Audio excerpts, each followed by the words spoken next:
I like to always just jump straight into the questions instead of all the pleasantries. Sure. The So why'd you join the army?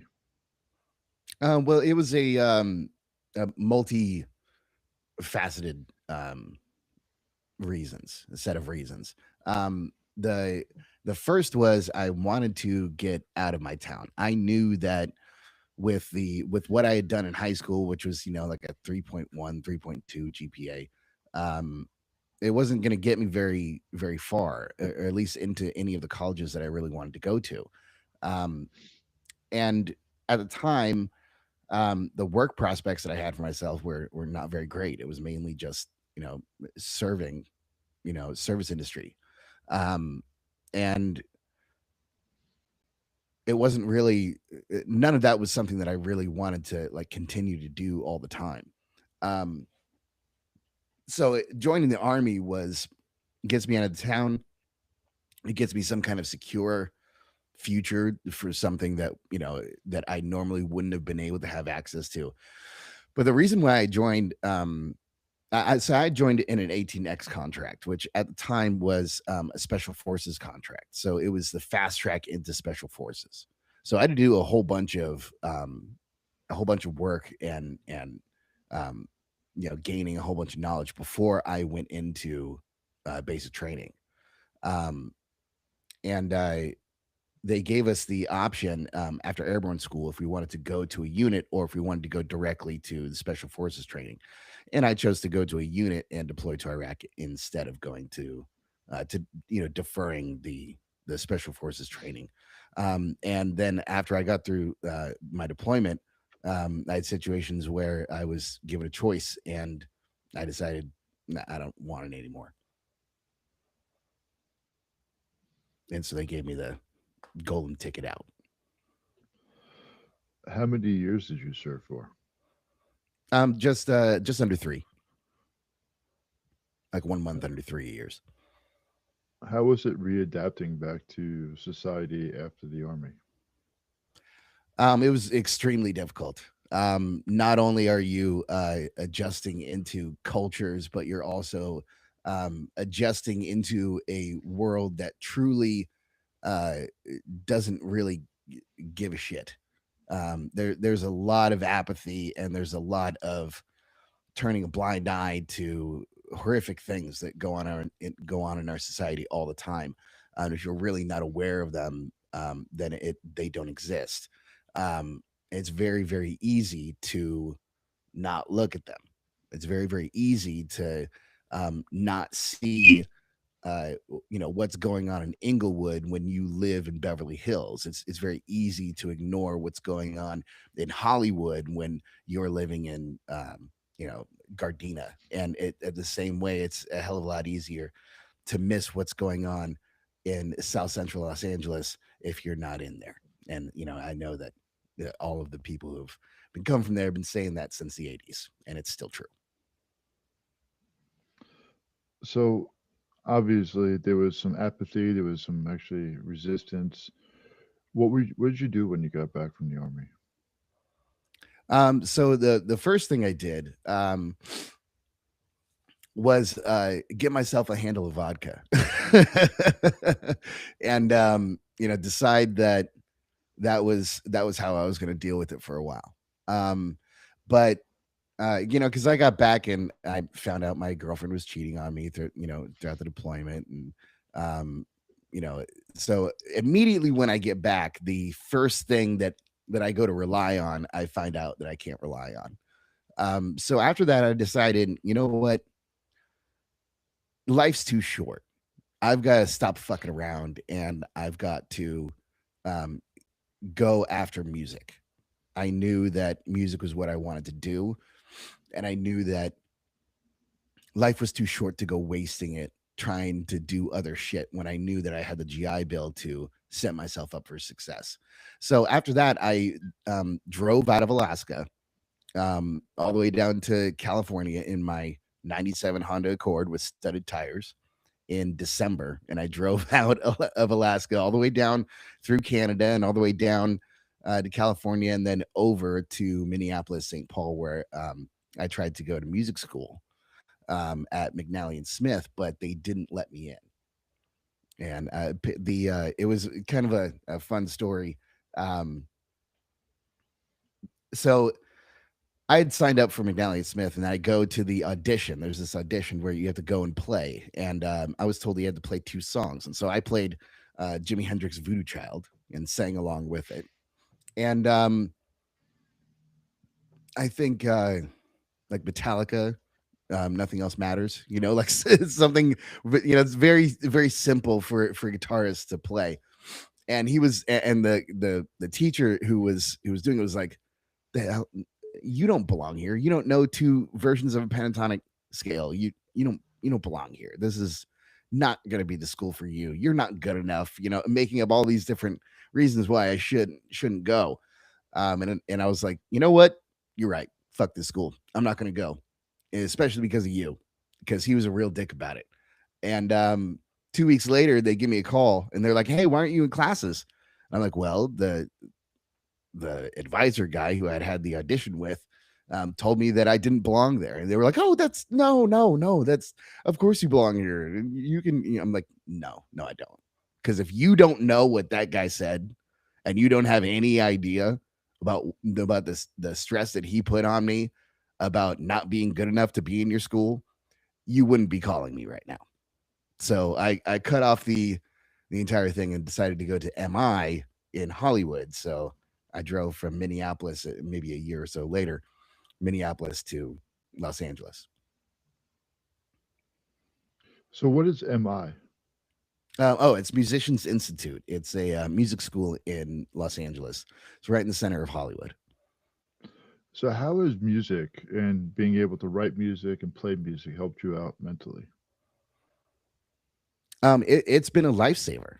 It's been, you know, the communication mechanism for feelings and ideas and situations that no other way could I have documented them or explained them or expressed them. Um, Music allows me to use a combination of um, lyrics and music and time and use that to decorate our reality. And when you look at it like that, it's a hell of a lot more than just playing some notes and putting some words behind what you're playing. There's a real deeper psychological effect that music has on people, and it's more than just what you hear. Sound has a physical effect on your body as well. So when sound is done right, it truly affects your physical makeup in perceptive ways. And that is really what made me realize that the medium is more than just what it seems on the surface. I have a buddy of mine that I served with my first tour overseas. His name was Mhm. Dan Burns, amazing dude. And I remember listening to him play music when we came back. Mhm. And you could just tell not just the verbiage of what he used, but it was actually the enthusiasm, the way that he actually is a hard dude, love the guy to death. I get a chance to see him after 20 years in June of this year. Extremely Mhm. stoked. But and I know he used this type of medium to really help him actually be able to self-soothe, but then also be able to realign himself. That's why I was curious about what you were able to do with it. Yeah. Not just the not just the listening, but also the expression as well. Um, all has a effect uh, on you. You can there's very subtle ways that music influences us. Just when we are listening to it, there's a lot of things that go that when you become an audio engineer, you know and you understand. Um, but there's a lot of things that a listener that you don't get. Like the feeling what happens when a kick and a snare and a bass are out of alignment makes you hate any song. It'll make you hate anything. It doesn't matter how good it is. You can take a Dr. Dre beat, and if you mix those places up, where people are used to them, and nobody will like the song. So it's very important to realize that there is a process to everything, including music, and something that seems like maybe it's just totally chaotic. There is still an order and a process to it, and there's still a purpose and a direction that it has to go into in order to um, be what it needs to be on the end of the formulaic output. You know? The book, The Power of Habit, actually discusses this whole thing very in depth for one chapter. And it talks about how to make a music a hit. What they'll do is smash it between two different famous songs to be able to make it actually appeasable. The fact of, like you said, the hook has to be X amount of syllables, to the beat has to be a certain way, and if it's if it feels unnatural to the listener, they automatically want to push it away. And part Hmm. of our human psyche is the same exact way, besides just music. If our partners decide to change or we move into a different type of group and they behave, they act, and the predictability goes down, which creates that agitation. Yeah.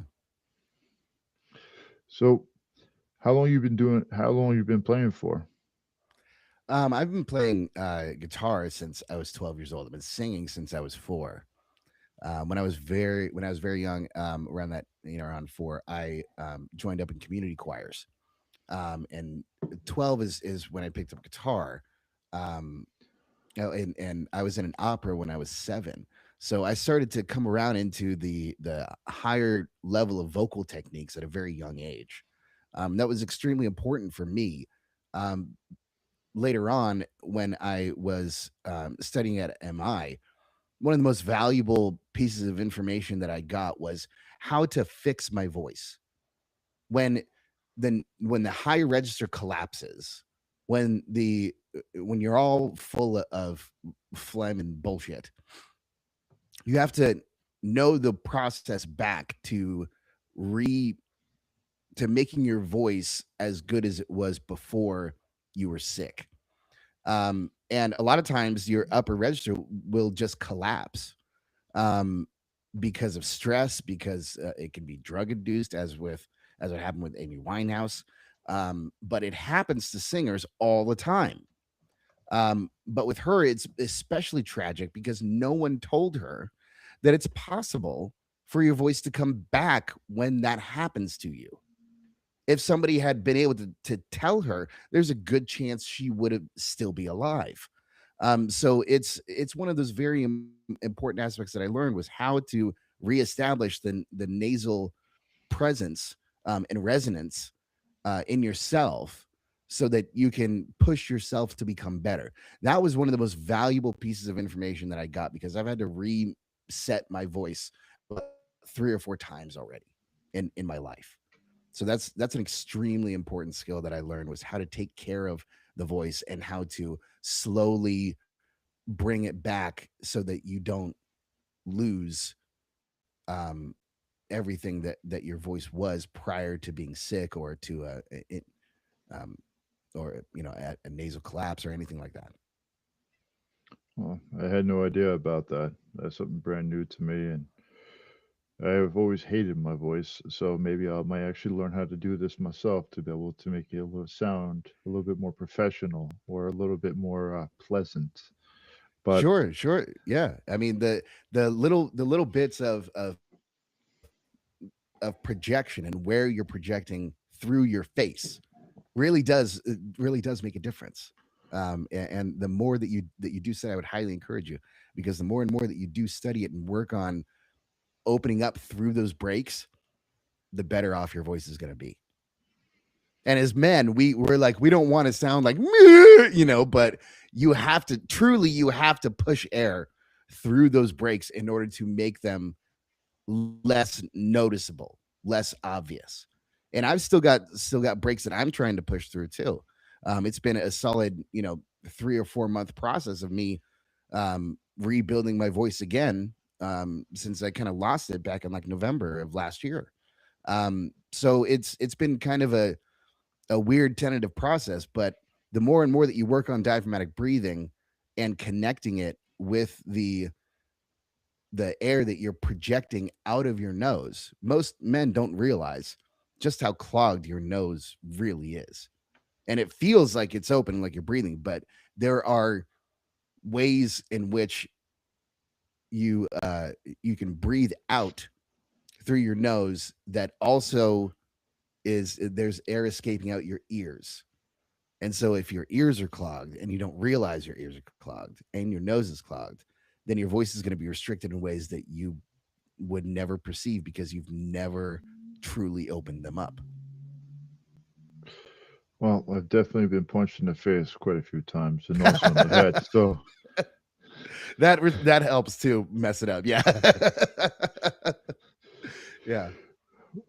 so going into like obviously singing and playing music, it's been a huge passion of yours ever since you were a little child. How was your mental health actually stunted your ability to project forward? Oh, it's um it's gotten in the way so much. Um from the beginning at MI, when I didn't really know what was going on, I didn't really know how to handle and deal with the nervous system shifts that would come with PTSD. I thought it was nothing for a while. I just thought that's how I was. Sometimes I would just get really overwhelmed, um, and not want to deal with shit, or I would just have a really angry, negative reaction, want to blow up the world. You know, as as much as I could. But eventually, I started to realize how to mitigate the dopamine, serotonin, cortisol, and adrenaline spikes that were happening in my body. I could start to feel them and anticipate them. But that was only happened after a whole bunch of training in an inpatient clinic. And there was a lot of times in music school in which, my sleep schedule would be affected. So I wouldn't sleep for a solid 2 days and be still trying to go to school and paying attention in school. So after 2 days of not sleeping, sitting in a warm room is going to make you fall asleep. Doesn't matter, what it is. So if you're not totally in control of your energy and output, then something as simple as that is going to take you off of your schedule. It's going to take you off your game. It's going to cause truancy and attendance problems, and just that alone can get you kicked out of school if you Hmm. don't get in front of it. And it was something that happened to other veterans. There was maybe 5 or 6 other veterans who were there at MI, and all of them would have to deal with the same kind of problem. We'd all talk with each other and kind of realize that there's other things affecting us that other people don't really have to deal with. Um, Younger people don't really have a whole lot of past, extreme past trauma that is like that. Their level of that is different than ours. So we would recognize it, not to put us above, but to realize that we have more work to do to try to keep up with these young whippersnappers, even though we're only 23, 24. Well, Billy Madison over here, actually in school at 23, 24. I'm actually back in school right now. I'm 41 years old. Yeah, yeah. But but it, people don't realize, or I'm curious because you articulate very well. You're very thoughtful about the verbiage that you're going to use, the way that you are conversing it. How were you about expressing your emotions and being able to say, "Well, this is what I need," to other people? Oh, I was very bad at that. I was very bad at that for a very, very long time. Boundaries were something that was very difficult for me, as well. Uh, you know, it took me a really long time to understand what was going on with me, and it took an even longer time to be able to explain it correctly, and to work through the emotions of a lot of the frustrations that I would bring up, and in explaining it, um, it's so easy to get sidetracked with the frustrations of dealing with it. Um, and so that would get in the way of me explaining what it is that's actually going on. They would just hear, a long gripe segment. So that was one of the bigger issues that I had to overcome, in the beginning, and especially in the inpatient clinic was something that really helped me, with that, to get the verbiage and the language correct, um, and so that I could not only just converse with the therapist, but also to regular people. That was something that was very important to me. I knew that if I was going to be in music, that eventually I'm going to have to explain this shit at some point. There was a time in which I was thinking, I'm not going to tell anyone that I have PTSD. I'm not going to make it a part of the music because, who the hell really cares? But eventually I realized that, um, playing the music and putting it into reality, was explaining PTSD anyway, because that's what was truly going on in my head. And that's what I was trying to express through to the world. PTSD was an obstacle to all of my creative endeavors, to all of my life, to everything that I wanted to become. It was the thing that was in the way. And eventually I learned how to work with it, so that even though it's causing all kinds of problems, I have ways in which to deal with them so that I can sort of right the ship a little bit, so to speak. And that made all the difference, because going through music school, um, was extremely difficult without those coping skills, and I didn't realize how bad it really was. And especially, it's like, once you get on, for a while I'd never trusted medication. Like, all everything the VA gave me, I said, "Fuck you!" Like, no, you're not gonna turn me into a zombie, because I already tried it and it didn't work. And I was opposed to medication for a really long time, like a solid 10 years. And it wasn't until I truly had a psychologist that um was really up on their game, that understood PTSD and what was going on, and what needed to be fixed, um, or at least needed to be regulated, we'll say, with the medication. Once they figured that out, and was able to try the right medication for me, that's when I realized, oh my god, I finally felt a sense of normal again. I finally remember what it was like prior to the military, of having a being able to have a baseline of okay. That was the biggest thing that medication finally gave to me, and that wasn't maybe 10, 15 years after the initial diagnosis in 2007. So 10, 15 years of never feeling what it's like to be relaxed. Like, I didn't realize how much that really affects you. But that shit can lead to all kinds of, health problems, not just mental health problems, but that kind of stress will leave you with hypertension. That kind of stress will leave you with serious medical conditions that will just pop up for no good reason. And why are you 30 years old and you have high blood pressure? That doesn't make any damn sense. Do you eat ridiculous amounts of salt? No. Are you, what's your diet? You're not extremely fat. So what the hell's the matter with you? It's because of stress. When it goes completely unmitigated, your blood pressure rises. And it is affected by your emotions.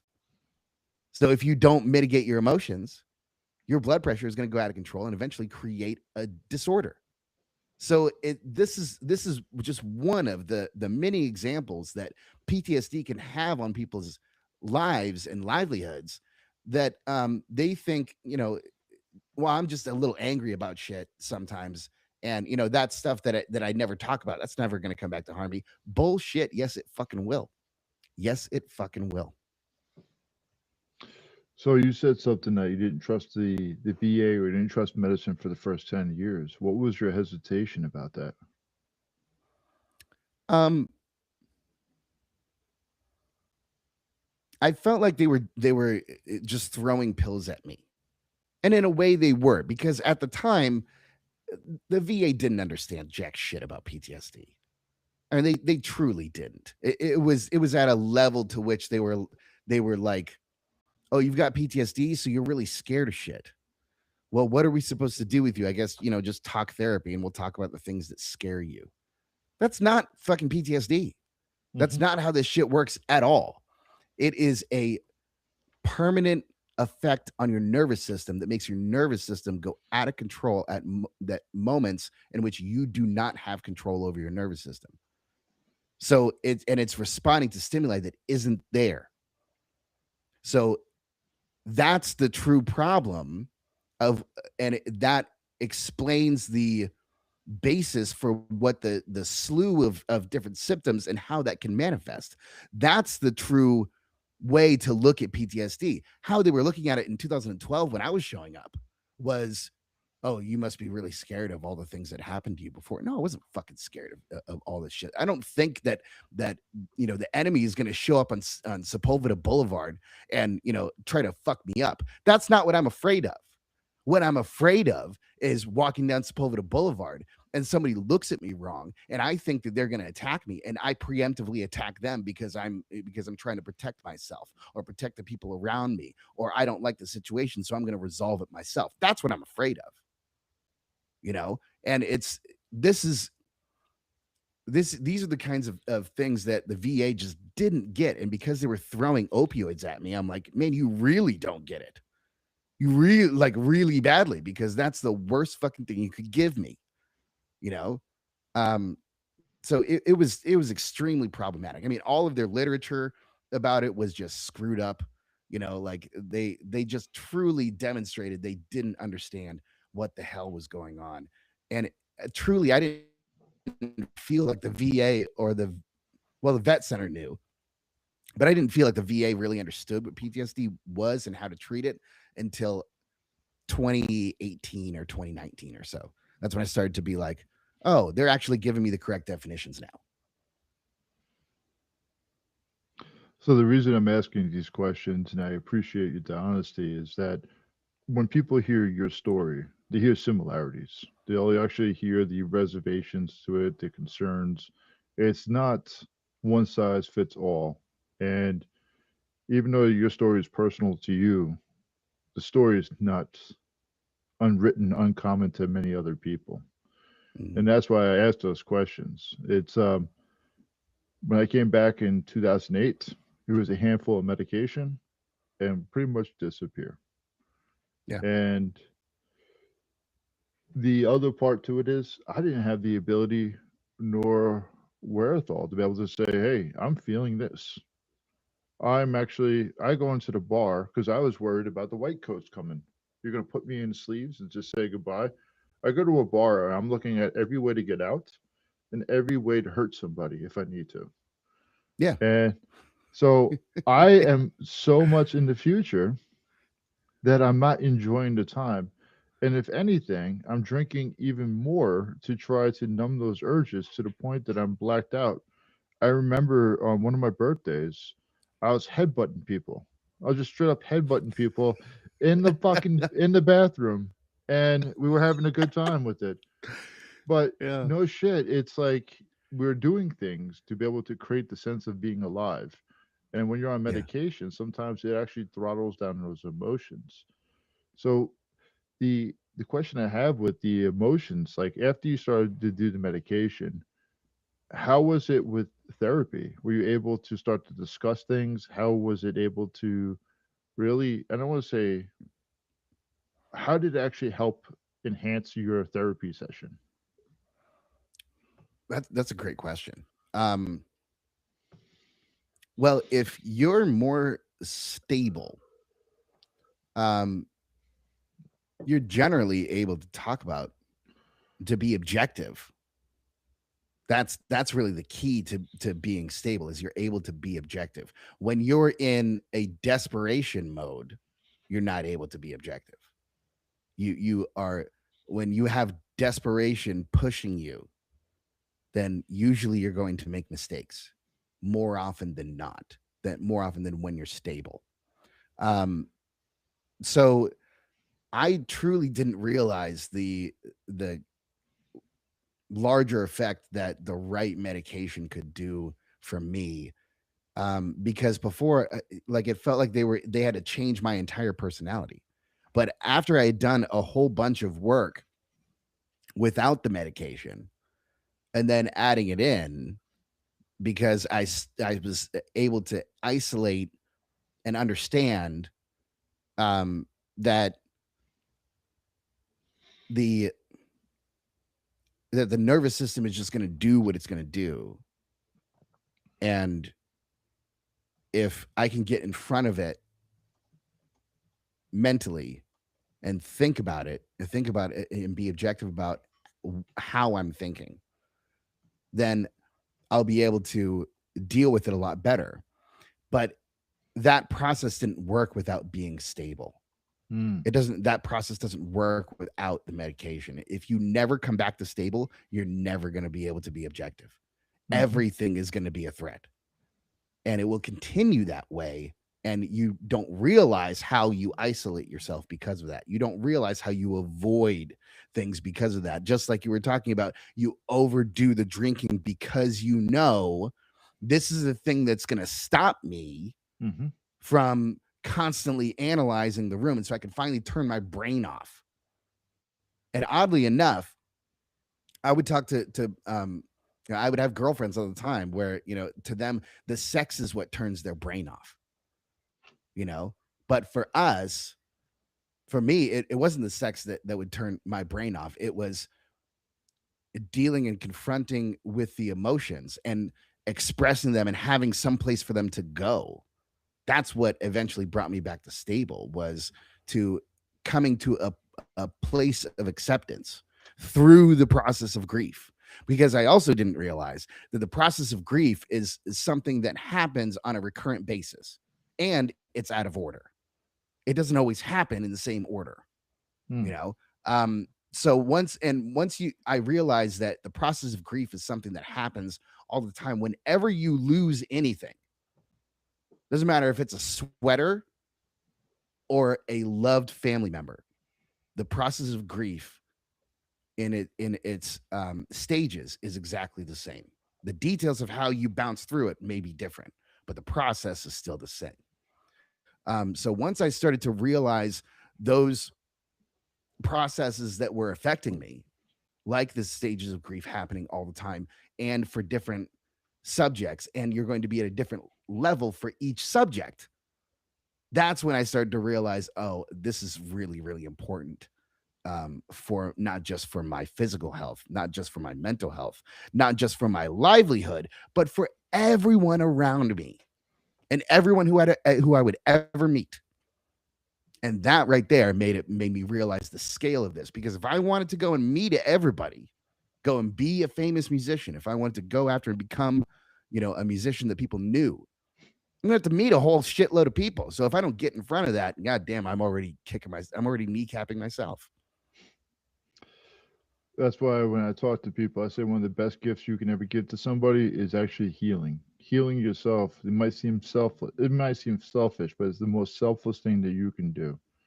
Right. Like, I don't know if you have ever experienced this. You wake up in the middle of the night and you start choking somebody the fuck out without even realizing it. And it's just like, oh, Would you like to have this conversation? No, I don't. There's so much shame there. No, I don't want to talk about me fucking choking you out. I apologize. I'm sorry. It's part of this. Would you like to sleep in another bed? No, I don't want to talk about my emotions. This shit is fucking frightening.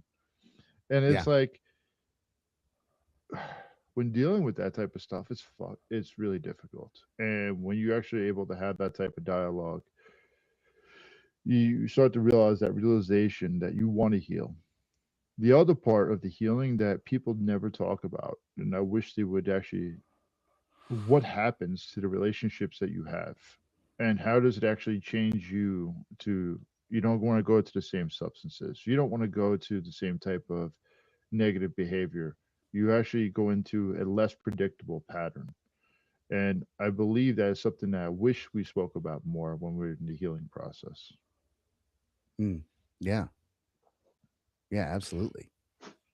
It's, yeah, because like now all of a sudden Sean is starting to get his life back. He's starting to get on track of where he wants to go. Dude, that's fucking scary, man. People don't actually talk about how success is scary because self sabotaging, easy. I got that all day in spades. Just Yeah. Yeah. how has the been you been able to achieve the things that you've been desiring and getting closer to the goals that you've been desiring? How has that been affecting you mentally? Oh, well, I mean, I feel like that's a constant struggle.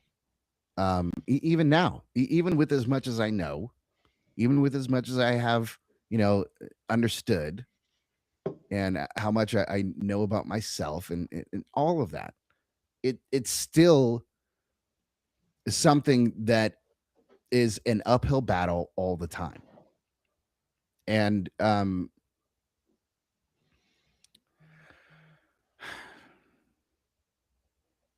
and I mean, as man, this one, this one I had to think a little bit harder and get a full sentence, fully accept the question again. If you could repeat it. How has success been for you mentally? So success to me, I had to adjust what success meant to me. So there's a lot of social design to success, telling you what success is supposed to look like.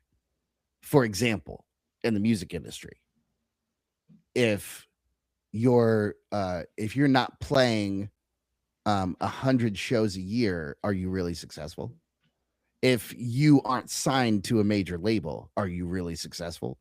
If you aren't moving this amount of units, are you really successful? If you haven't sold this number of merch, are you really that successful? Truly, all of those metrics don't fucking matter.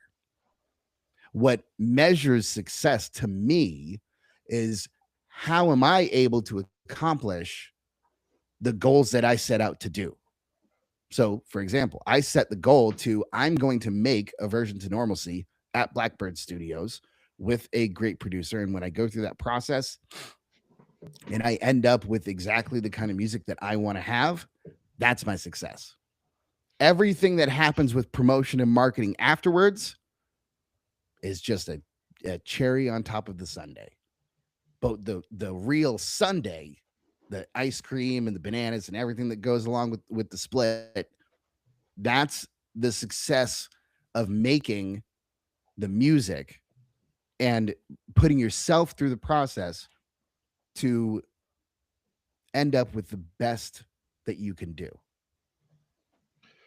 So, the last question I have before we go to this album that you're about to release: Mm. how hard was it for you not to self sabotage along the way of actually? Go ahead, bud. Really, really fucking difficult. Like, I mean, look, even now, even last week. I mean, there's some things that just get out of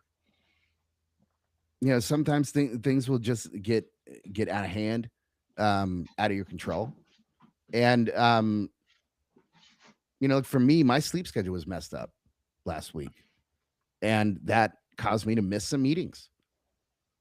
And those are connections that I don't know. Like I've gotten the okay from the other podcast host to come back on, but I missed those meetings. So those meetings will never happen in the same way again. So just those little bits of self sabotage come into play all the time. It's really really easy, especially if you are, if in a way you're like me in that not everything that you do has the utmost of value. You don't see yourself as that everything that you do has some kind of value. You don't If you don't see yourself like that, then it's really easy to convince yourself that nothing you do matters. That's a really easy slippery slope to just go right over all the time. And that entirely depends on how you're able to deal with depression. And if you're not able to deal with depression, self-sabotage becomes your best friend. Self-sabotaging or sabotaging or failure becomes such a normalcy that success, striving, dedication, discipline seems so foreign, so abstract. And the self-doubt, the depression, the anxiety, it just becomes like this is my life. At least that's how I've felt for many, many years. Yeah.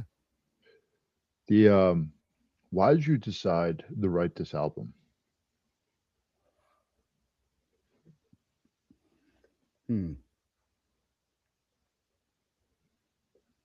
Oh, and don't worry, this is the softball of the questions. Okay. Why? Um,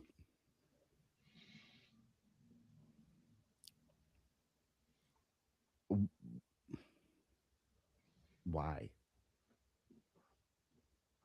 I mean, this besides the goal for myself of creating it, just the challenge in itself um was more than enough for me to go after it. But I knew that this album was me moving my artistic abilities forward. And I also knew that economically, business wise, um, I needed something new to go off, because the last album that I had, my previous management tried to steal it at distribution. So I had to kill that entire record. So technically, I hadn't released any official music ever at that point. So I'd been doing this for 10 years and didn't have any recorded music to show for it that was published and at a high level. So under the business sense, it was absolutely necessary. But so that's why to create the record, but why to write it?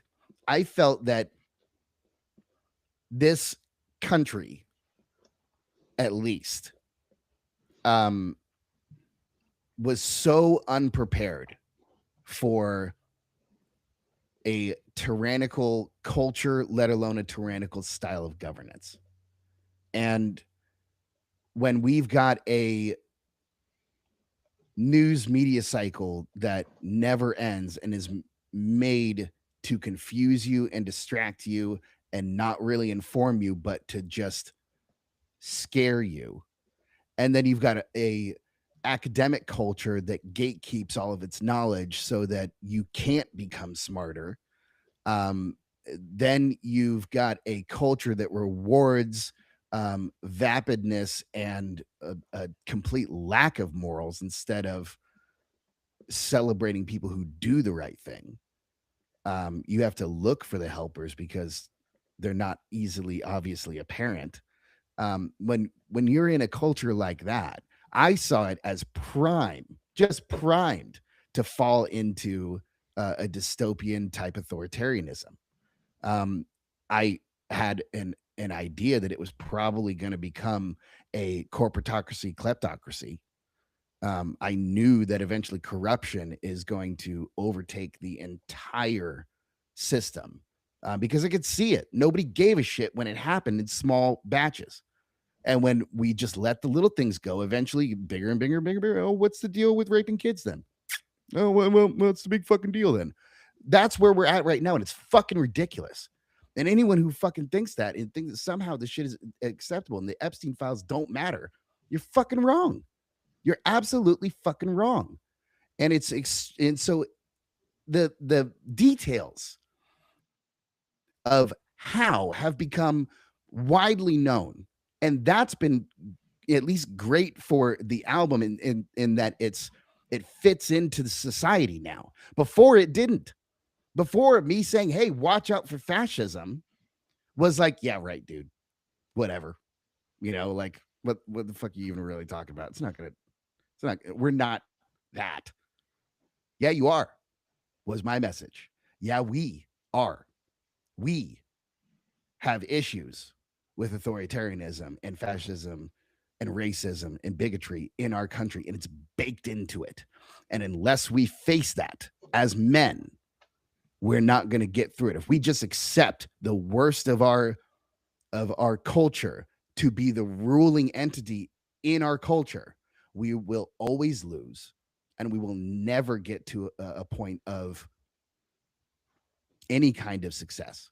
Doesn't matter if it's self-imposed or culturally imposed. It won't fucking matter because we're all going to be fighting each other, killing each other, trying to fight for resources. Scarcity is going to take over everything. I knew these economic principles. I knew exactly how a society devolves and crumbles in on itself. I watched it happen in Iraq.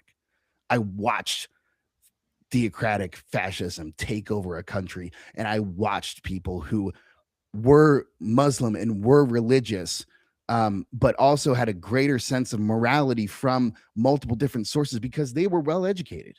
They had gone to university, they had gone to and been teachers. But that didn't stop the culture and the society from collapsing when all of the rest of the invisible forces that were forcing it to do so are not going to stop. Just because you're smart and you see it doesn't mean you're going to be able to stop it. This is bigger than you. So to watch them face that and have them tell us that's the biggest problem. It's not the terrorists running around who are all over the place. It's the fact that our society doesn't get in our society, in this case, Iraq, doesn't give a shit about human life anymore. That's the problem.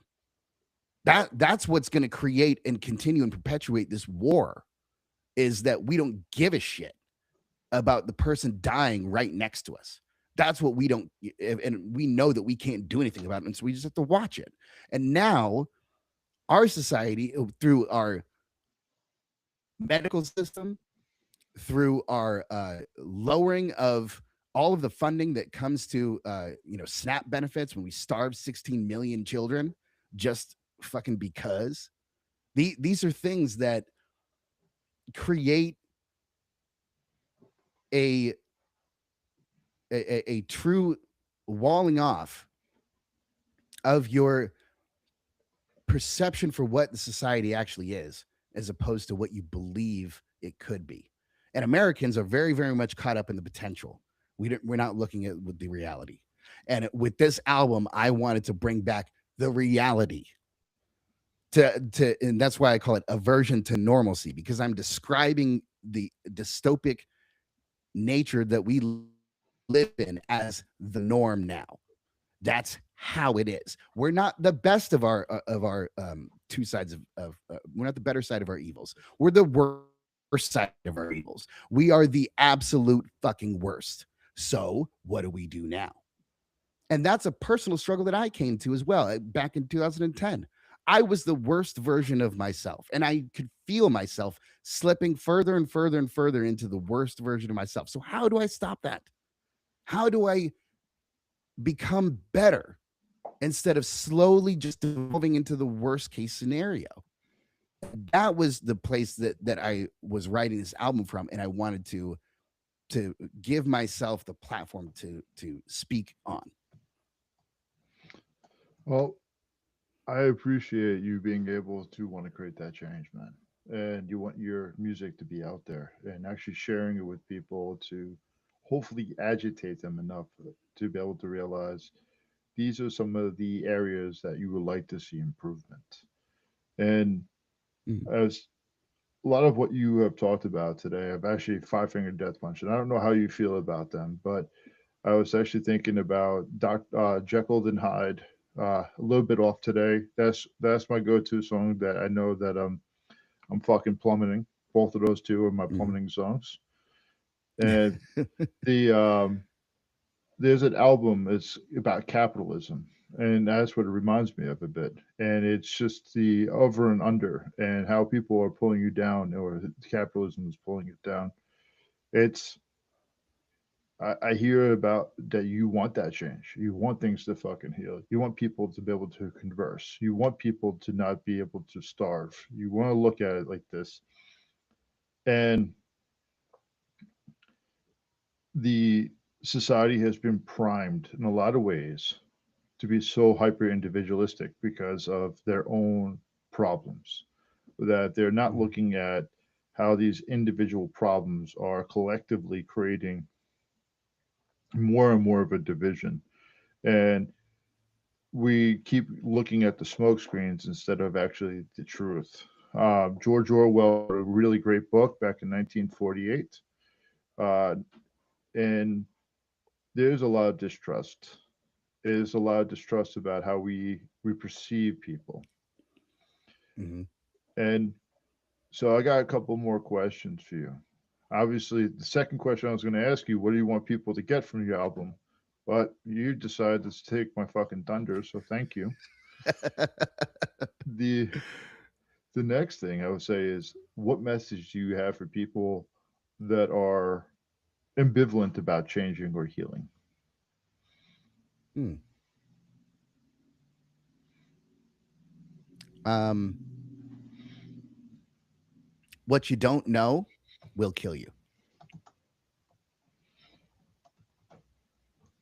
What you don't know will still kill you. So even if you're ambivalent to the psychological effects that watching people die horrible deaths overseas because of us, you may think it doesn't have an effect on you personally.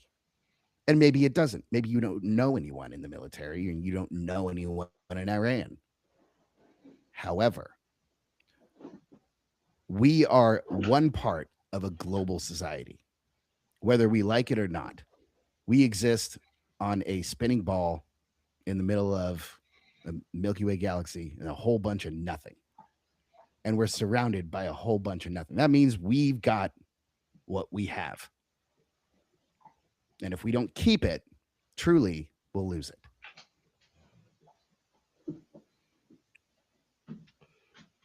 And do you have any? Where can people find you? Oh yeah, you can find me online. Majority of everything online now. Thequarantine.com. All social medias at the quarantined. You can find us on Spotify and all the streaming services. On Bandcamp, thequarantine.bandcamp.com. Um, there you can buy all of our discography that is there instead of just the one record that's out on Spotify right now.